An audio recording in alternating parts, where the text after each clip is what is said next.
आजकाल ना उन्हाळ्यामध्ये काय भाजी बनवावी हा खूप मोठा प्रश्न पडतो. कारण मार्केटमध्ये हव्या तशा पालेभाज्या स्वस्तही मिळत नाहीत, उपलब्धही नसतात. परंतु तुम्हाला सांगू का, पूर्वीच्या काळी हे प्रश्न आपल्या आई-आजींना कधी पडलेच नाही.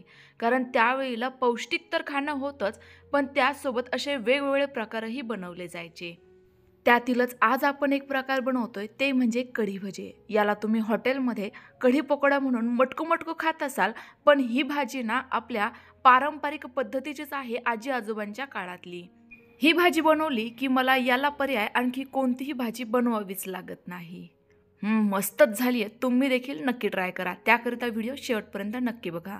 नमस्कार, मी तेजस्वी खाद्यप्रेमी या युट्यूब चॅनलमध्ये तुम्हा सर्वांचं खूप खूप खूप मनापासून स्वागत करते. चला तर मग लगेच या चमचमीत कढी भाज्याच्या रेसिपीला सुरुवात करूया. सर्वांत अगोदर आपण एक छोटंसं वाटण बनवून घेऊया. त्याकरिता 7 ते 8 हिरव्या मिरच्या, अर्धा इंच अद्रक आणि 10 ते 12 लसूण पाकळ्या मिक्सरला अजिबात पाणी न घालता सुक्याचं वाटून घेतल्या. यातील साधारणतः 3 चमचेच पेस्ट आत्ता वापरूया, कारण आपण आत्ता भज्यांची तयारी करतोय. त्यासाठी अगोदरच 2 कांदे मी उभ्या आकारामध्ये लांब लांब आकारामध्ये कट करून घेतले होते. त्यामध्ये हिरवी मिरचीची पेस्ट, 1 कप बेसन पीठ, पाव चमचा हळद, अर्धा चमचा जिरे घातले, पाव चमचा ओवा हातांवरच या पद्धतीने क्रश करून घालायचा आहे. यामुळे ना भज्यांमध्ये टेस्ट अगदी छान अशी उतरते. चवीनुसार मीठही घालूयात आणि आता संपूर्ण साहित्य व्यवस्थित मिक्स करून घेऊयात. लगेचच पाणी घालायचं नाही. बघा, साहित्य व्यवस्थित मिक्स झाल्यानंतर आता थोडं थोडं करत पाणी घालतीये आणि रेग्युलरच्या भज्यांप्रमाणेच हे पीठ भिजवून घेते. बरेच जणांना कढी भज्यांच्या भज्याकरिता कांद्याचा अजिबात वापर करत नाही, पण तुम्ही एक वेळेला ट्राय तर करून बघा. खूपच मस्त असे हे कढी भजे तयार होतात. बघा, या पद्धतीने आपण हे पीठ व्यवस्थित असं भिजवून घेतलंय. रंगही अगदी छान आलाय. थोडीशी बारीक चिरलेली कोथिंबीर घालूयात आणि पुन्हा एकदा व्यवस्थित मिक्स करून घेऊयात. यामध्ये मी अजिबात सोडा वापरलेला नाहीये, तरी देखील आपले हे भजे खूपच छान असे खुसखुशीत तयार होतात. त्याकरिता पीठ फक्त व्यवस्थित असं भिजवून घ्यावं लागतं. लगेचच भजे करायला घेऊयात. त्यासाठी कढईमध्ये अगोदरच तेल गरम व्हायला ठेवलेलं आहे.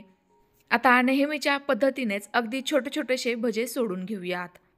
कढी भज्यांचे भजे हे नेहमीपेक्षा थोडेसे छोट्या साईजचे सोडायचे. यामुळे ते कढीमध्ये व्यवस्थित असे भिजले जातात, सॉफ्ट होतात आणि घरातील मंडळीही जर जास्त असतील तर ते संपूर्ण व्यक्तींना अगदी व्यवस्थितरित्या पुरतात. तर बघा, या पद्धतीने मी संपूर्ण कढईत मावेल इतके भजे सोडून घेतलेले आहेत. आता जोपर्यंत यातील बुडबुडे कमी होत नाही तोपर्यंत हे पलटवायचे नाही. जरा वेळानंतर आपल्याला हे भजे थोडेसे कोरडे झाल्यासारखे वाटले, हार्ड झाल्यासारखे वाटले की मगच झाऱ्याने हे अलटपलट करून द्यायचे आणि खमंग रंग येईपर्यंत तळून घ्यायचे. भजे तळत असताना नेहमी गॅसची फ्लेम कमी ठेवायची, ज्यामुळे ते आतपर्यंत व्यवस्थित असे तळले जातात, कच्चे राहत नाही.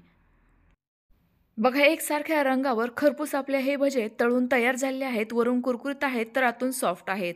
लगेच तेलातून बाहेर काढून घेऊयात आणि सेम पद्धतीने उरलेले संपूर्णच भजे तळून घेऊयात. रंग बघा काय जबरदस्त आलाय. यामध्ये मी अजिबात सोडा वापरलेला नाहीये, तरी देखील आतूनही छान असे सॉफ्ट आहेत. लगेचच कढीची तयारी करूयात. त्याकरिता अर्धा कप छान असं घट्टसर दही घेतलंय. हे माझं घरगुतीच दही आहे. जर तुम्हालाही या पद्धतीचं घट्टसर दही घरच्या घरी बनवायचं असेल तर याची रेसिपी मी अगोदरच चॅनलवर शेअर केली आहे. त्याची लिंक डिस्क्रिप्शन बॉक्समध्ये देते. त्यावर क्लिक करून तुम्ही ही रेसिपी बघू शकता. दही मी मिक्सरच्या भांड्यात टाकलं. आता त्यामध्येच 1.5 कप पाणी टाकूयात. कारण बऱ्याच जणांचं म्हणणं असतं दह्याची कढी केली की ती फाटते किंवा त्यामध्ये एकसारखी कन्सिस्टन्सी येत नाही. त्याकरिताच आज आपण मिक्सरच्या भांड्याचा वापर करतोय. आता यामध्येच घालूयात 3 ते 4 चमचे बेसन पीठ. याचसोबत कढीला रंग छान येण्याकरिता छोटा अर्धा चमचा हळद. आता मिक्सरचं झाकण लावूयात आणि हे मिक्सरला छान असं फिरवून घेऊयात. असं केल्यामुळे यांमध्ये छान असा एकजीवपणा येतो. दह्याच्या किंवा बेसन पिठाच्या गाठी राहत नाही आणि बऱ्याच जणांना ताकाची कढी आवडते, तर अगदी सेम पद्धतीची ही देखील कढी तयार होते. अगदी जरा वेळ आपण हे मिक्सरला फिरवून घ्यायचे, जास्तही फेसळू द्यायचं नाही. आपलं मिश्रण छान असं तयार झालं. लगेचच हे काढून घेऊयात आणि कढीच्या फोडणीकडे वळूयात. त्याकरिता सेम कढईतील एक्स्ट्राचं तेल मी काढून घेतलंय. अगदी थोडंसं 2 चमचे तेल ठेवलंय. आता हेच तेल गरम झालं की लगेच अर्धा चमचा मोहरी टाकायची. मोहरी छान अशी फुलली गेली, तडतडली गेली की मगच अर्धा चमचा जिरे घालायचे. चिमूटभर हिंगही घालूयात. आणि मगाचीच शिल्लक ठेवलेली आलं, लसूण आणि मिरचीची पेस्ट घालूयात. यासोबत कढीला छान असा फ्लेवर येण्याकरिता, सुगंध येण्याकरिता अर्धा चमचा मेथ्या, 2 लवंगा आणि 1 इंच दालचिनी घातली. हे देखील तेलामध्येच हलकेसे फ्राय करून घेऊ. मेथ्या या शरीरासाठी किती फायदेशीर असतात हे तर तुम्हाला माहितीच आहे, पण लवंग आणि दालचिनी घातल्यामुळे कढीला टेस्ट आणि सुगंध दोन्ही फार छान येतात. 15 ते 16 कढीपत्त्याची पानेही घातली आहे. सोबतच थोडीशी बारीक चिरलेली कोथिंबीर घातली.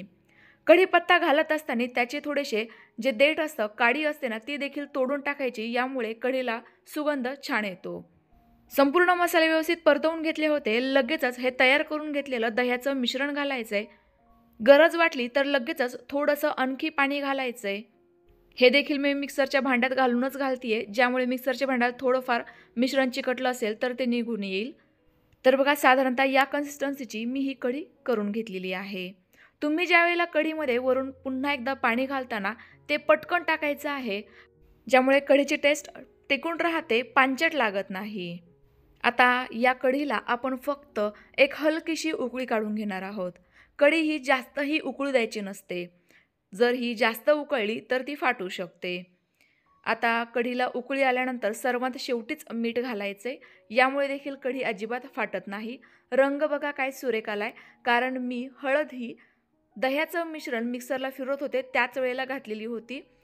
कारण हळद फोडणीत घातली की रंग तर बदलतोच, पण त्यासोबत चवही बऱ्याचदा बदलू शकते. तुम्हाला ही कढी आत्ता फारच पातळ दिसत असेल, पण ही शिजली की आणखी थोडीशी घट्टसर होईलच. पण त्यासोबत यामध्ये ज्यावेळेला आपण भजे टाकू ना, त्यावेळेला हे भजे देखील कढी बऱ्यापैकी शोषून घेतात. मग आपली कढी थोडीशी घट्टसर होऊ शकते. त्यामुळे सुरुवातीलाच ही थोडीशी सैलसर ठेवा. आता बघा, यातील काही भजे मी या कढीमध्ये सोडून घेते. जेवणापर्यंत हे भजे देखील छान असे थोडेसे सॉफ्ट होतील. लगेचच गॅस बंद करूयात आणि थोडीशी बारीक चिरलेली कोथिंबीर टाकून घेऊयात. आपले गरमागरम कढी भजे तयार झाले आहेत. उन्हाळ्यामध्ये दही तर आपण आवर्जून खातो, पण या दह्यासोबतच ना बऱ्याचदा भाजीची पंचायत असली की त्यावेळेला ही कढी किंवा कढी भज्यांची रेसिपी नक्की ट्राय करून बघा. पौष्टिक तर आहेच, पण त्यासोबत तोंडाची चव वाढवणारी. हे कढी भजे तुम्ही चपाती, भाकरी, भात अशी कशासोबतही सर्व करू शकता. जबरदस्तच लागते. तर तुम्हाला आजची रेसिपी कशी वाटली कमेंट्स करून नक्की कळवा. रेसिपी आवडली असल्यास लाईक करा आणि जास्तीत जास्त शेअर करा. पुन्हा एकदा भेटूयात तुमच्याच आवडत्या छानशा नवीन रेसिपीसोबत. तोपर्यंत बाय बाय.